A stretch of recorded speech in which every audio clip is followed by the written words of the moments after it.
So we're here at Airmic with Clive Myrie. Clive, welcome. Thank you very much for joining us. Good to be here again.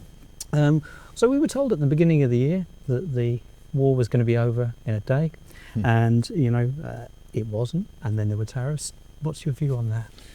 Yeah, I mean, I'm not sure Donald Trump himself believed that he could solve the Ukraine-Russia crisis in a day. It was part of the braggadocio. He was campaigning, and you were campaigning poetry, and you govern in prose, as they say.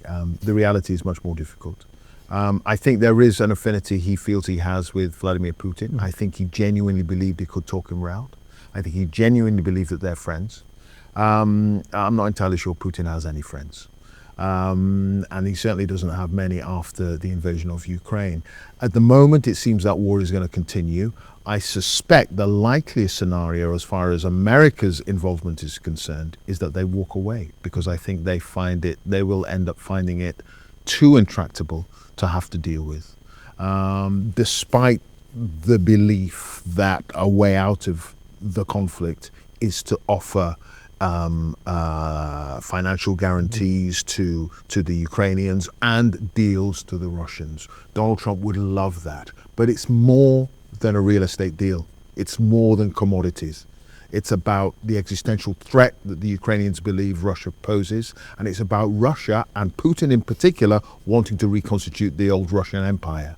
It's much deeper than pounds and pence, and that's what's, I think, has been ignored by the Americans. Clive, that's really very interesting. In terms of geopolitics, what's keeping you awake at night? A miscalculation by an unpredictable leader, and we've got quite a few of them at the moment who don't seem to want to conform to the usual rules of engagement when it comes to diplomatic activity. Some kind of miscalculation on the battlefield in Ukraine that ends up to that results in a kind of escalation. That's the thing that we're lacking at the moment, certainty, which is what is important to the insurance industry. We have a coterie of leaders now on the world stage who are not governed by the usual norms and who are not governed by those contracts, those international rules of engagement, those ideas that bonded us all as a global community since the end of the Second World War.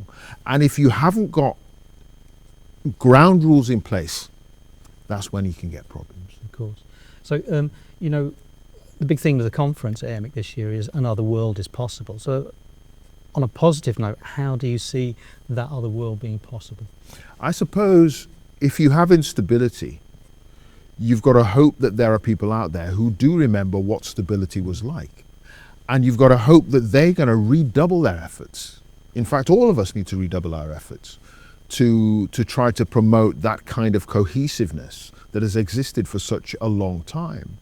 The idea that you now have spheres of influence. China is in the Pacific. You've got Russia and Europe, and you've got the Americas with Trump. What about the individual nations in between? What about their, free will, their ability to dictate their own futures? That's critical. And you've got to hope that those individual voices dotted around the planet will be able to rise up and make their presence felt in relation to a world that is transforming before our eyes. So it's about redoubling one's efforts when it comes to the rule of law, when it comes to international norms, when it comes to global institutions, redoubling our effort to reinforce those mechanisms that have kept us safe for 70 years. Clive, thank you very much for your time today. Pleasure. Sharing your thoughts with us. Pleasure.